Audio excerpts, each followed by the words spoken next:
Shalom saudara-saudara yang dikasihi oleh Tuhan. Apa kabar? Dimanapun saudara berada, kiranya Tuhan yang menjaga, menolong, dan memelihara hidup saudara sekalian. Saudara-saudara, tidak terasa kita sudah menghadapi masalah COVID ini hampir 4 bulanan. Di tengah-tengah kondisi seperti ini, bukanlah hal yang mudah untuk kita jalankan. Begitu banyak tantangan, rintangan, pergumulan, dan penderitaan yang harus kita hadapi di tengah-tengah kondisi seperti ini. Baik pergumulan tentang anak-anak kita, pergumulan tentang keluarga, pergumulan tentang cucu kita, pergumulan tentang pekerjaan kita, atau mungkin di antara kita ada yang begitu bergumul karena perekonomian kita. Misalkan, sebelum masalah COVID ini, kita memiliki bonus tambahan atau gaji lembur. Tetapi sangat disayangkan karena adanya kondisi seperti ini. Untuk mendapatkan bonus dan gaji lembur itu sepertinya hal yang mustahil untuk kita dapatkan. Perekonomian kita menjadi semakin tidak stabil. Atau mungkin di antara kita ada juga yang bergumul karena sakit penyakit. Sakit yang tidak kunjung sembuh-sembuh. Sakit yang semakin lama, semakin hari semakin parah. Sakit ini akhirnya membuat kita menjadi takut, menjadi khawatir, menjadi bimbang. Kita takut untuk keluar ke rumah, kita takut untuk ketemu dengan orang, kita takut untuk pergi mencari obat, dan bahkan kita takut untuk pergi ke rumah sakit mencari dokter. Karena takut virus corona ini akan tertular di dalam diri kita. Begitu banyak ketakutan, kekhawatiran, kepanikan yang kita hadapi. Kita melihat bahwa seolah-olah pergumulan dan penderitaan itu sedang menerjang hidup kita. Pergumulan dan penderitaan itu menekan hidup kita sedemikian rupa, tidak ada henti-hentinya, tidak ada habis-habisnya. Sampai pada akhirnya kita bertanya-tanya dan berteriak kepada Tuhan. Sampai berapa lama lagi kita harus bertahan di tengah-tengah situasi dan kondisi seperti ini? Sampai berapa lama lagi keadaan harus kembali normal? Keadaan bisa berjalan dengan lancar-lancar saja. Berapa lama lagi saya harus menunggu untuk Tuhan pulihkan Indonesia? Bapak Ibu Saudara sekalian, sadar atau tidak sadar, kecenderungan kita sebagai manusia adalah tidak suka menunggu. Manusia itu sukanya kepada hal-hal yang instan, hal-hal yang praktis. Segala sesuatu harus cepat diselesaikan, segala sesuatu harus tuntas. Dan hal yang paling menjengkelkan hati manusia ketika kita harus menunggu di tengah-tengah ketidakpastian dan ketidakjelasan. Apalagi di tengah-tengah kondisi corona ini. Begitu banyak ketidakpastian, begitu banyak ketidakjelasan yang harus kita hadapi. Sehingga akhirnya kita begitu sulit menjalani setiap kehidupan. Hari demi hari bukan. Bapak Ibu Saudara sekalian, jika demikian, sedemikian sulitnya tantangan dan penderitaan yang kita hadapi, bagaimana seharusnya respon anak Tuhan di tengah-tengah pandemi seperti ini? Apa yang seharusnya orang Kristen lakukan, orang-orang percaya lakukan dalam menghadapi penderitaan dan tantangan di tengah-tengah kondisi seperti ini? Bapak Ibu Saudara, salah satu respon, satu-satunya respon yang dapat kita ambil sebagai anak-anak Tuhan yaitu kita belajar meratap dan berseru kepada Tuhan di tengah-tengah setiap penderitaan dan pergumulan yang kita hadapi. Apa artinya meratap, saudara? Meratap artinya kita datang kepada Tuhan dengan sebuah hati yang jujur, hati yang terbuka, hati yang broken, dan mencurahkan segala sesuatunya kepada Tuhan. Atau dapat dikatakan bahwa kita belajar untuk menelanjangi diri kita apa adanya, membuka selebar-lebarnya, dan mencurahkan segala pikiran kita, perasaan kita, kekhawatiran kita, kepanikan kita, kebimbangan kita bawa itu di hadapan Tuhan. Ini yang namanya meratap, saudara. Ini yang namanya kita belajar untuk berseru di hadapan Tuhan. Namun sangat disayangkan bahwa pada zaman ini kita sudah tidak menjadikan ratapan menjadi bagian dari kehidupan kita. kita sudah tidak menjadi ratapan, menjadi bagian dari kehidupan orang percaya. Mengapa saudara? Karena ada orang yang beranggapan bahwa ratapan merupakan lambang atau simbol orang yang kurang percaya, orang yang kurang beriman di hadapan Tuhan. Kenapa kalian harus meratap? Gak boleh kalian meratap. Kalian itu harus sabar, kalian itu harus tegar, kalian harus itu kuat. Gak boleh terlihat lemah. Gak boleh sama sekali. Ada juga yang beranggapan bahwa meratap menandakan diri kita orang yang tidak memiliki pengharapan di dalam Tuhan. Kamu tuh gak boleh. Segala sesuatunya itu kamu itu harus tangguh. Karena kalau tidak, kamu akan dijudge oleh orang-orang yang tidak memiliki pengharapan. Dan masih banyak anggapan yang lain. Tapi saudara, benarkah demikian? Apa yang Alkitab ajarkan tentang ratapan? Kalau kita perhatikan, di dalam Alkitab, hampir 40% isinya semuanya tentang ratapan.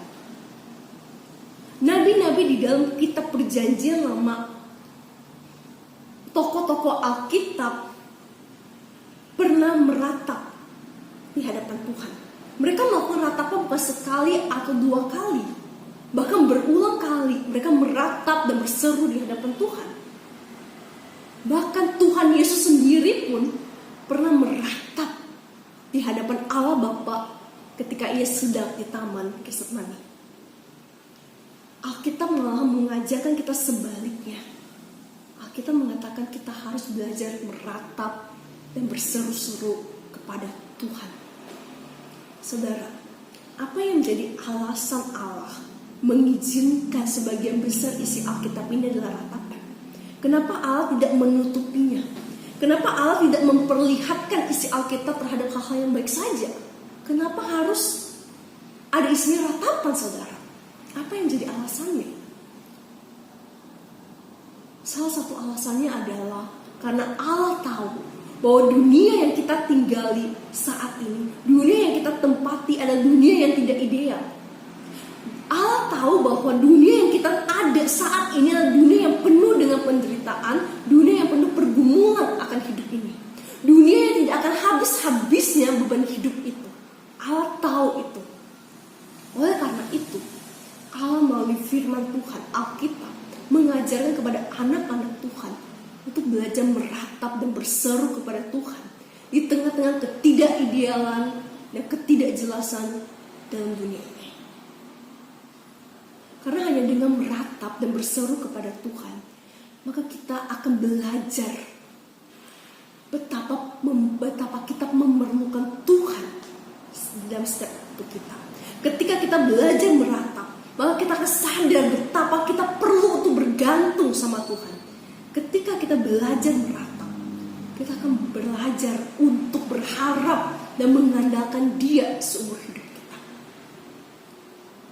Oleh karena itu meratap begitu penting, dan Tuhan menghendaki setiap anak-anaknya untuk datang kepada Dia, meratap, mencurahkan segala isi hati kita hanya kepada Tuhan. Di dalam salah satu bagian firman Tuhan di kitab Yeremia pasal 29 ayat 12-14 berkata demikian. Dan apabila kamu berseru dan datang untuk berdoa kepadaku, maka aku akan mendengarkan kamu. Apabila kamu mencari aku, kamu akan menemukan aku.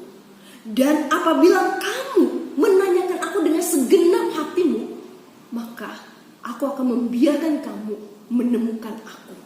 Demikianlah firman Tuhan. Firman Tuhan ini menunjukkan adalah ketika kita datang kepada Tuhan, ketika kita berseru, ketika kita meratap kepada Tuhan, kita akan menemukan Dia. Kita akan melihat Tuhan. Dan Tuhan tidak akan pernah sedikit pun meninggalkan kita, karena Dia akan selalu bersama-sama dengan kita. Bapak Ibu Saudara sekalian, apapun situasi kondisi yang kita hadapi, pergumulan dan tantangan apapun yang kita hadapi di tengah-tengah pandemik ini, ingat, Tuhan tidak pernah sedikit pun meninggalkan kita. Dia selalu ada bersama-sama dengan kita. Ketika kita meratap, ketika kita menangis, Tuhan tidak akan menertawakan kita. Tuhan tidak akan mengejek kita. Tuhan tidak akan menghina kita. Tapi justru Dia akan menangis bersama-sama dengan kita. Ketika saudara merasakan sakit hati, Tuhan tahu rasa sakit hati itu. Tuhan tahu perasaan itu.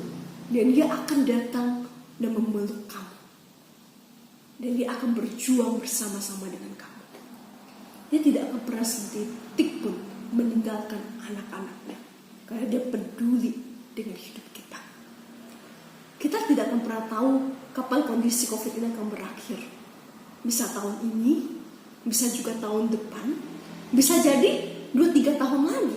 Kita gak akan pernah tahu. Yang cuma tahu hanyalah Tuhan. Yang kita bisa yakini saat ini adalah kita mempercayai Tuhan. Kita tetap bergantung sama Dia. Dan ketika kita meratap apapun kondisi COVID ini, kita gak akan peduli apa-apa. Karena kita yakin ada Tuhan yang bersama-sama dengan kita. Dan kita bisa melewati segala perkara bersama dengan Dia. Dia adalah Allah yang Immanuel. Allah yang mendengar setiap tawa, jeritan, tangisan kita. Dan Dia rindu kita datang kepada Dia. Bapak ibu saudara dikasihi oleh Tuhan, Allah sedang menunggu kita. Pertanyaannya adalah, maukah kita datang menghampiri dan meraih genggaman Tuhan itu dan meratap bersama dengan Dia. Teruslah untuk mencari wajah Tuhan. Teruslah untuk meratap. Berharaplah hanya kepada Dia dan selalu mengandalkan Dia seumur hidup kita. Hanya Dia satu-satunya yang menjadi pengharapan kita di tengah-tengah kondisi seperti ini. Dan kita bisa melewati segala perkara bersama dengan Tuhan. Di dalam satu bagian firman Tuhan di kitab Perjanjian Baru berkata, curahkanlah segala isi hatimu, perasaanmu, pikiranmu kepada Tuhan. Sebab Ia adalah Allah yang akan memelihara hidup kamu. Dialah Allah yang layak dan pantas untuk kita percayai. Meskipun dunia memiliki banyak hal yang tidak pasti, banyak hal yang tidak jelas, tapi Tuhan adalah Tuhan yang pasti. Dia pasti sanggup menjaga dan menolong hidup kita. Tuhan Yesus sangat-sangat mengasihi saudara dan saya. Kiranya firman Tuhan ini memberkati kita semua. Terima kasih dan Tuhan Yesus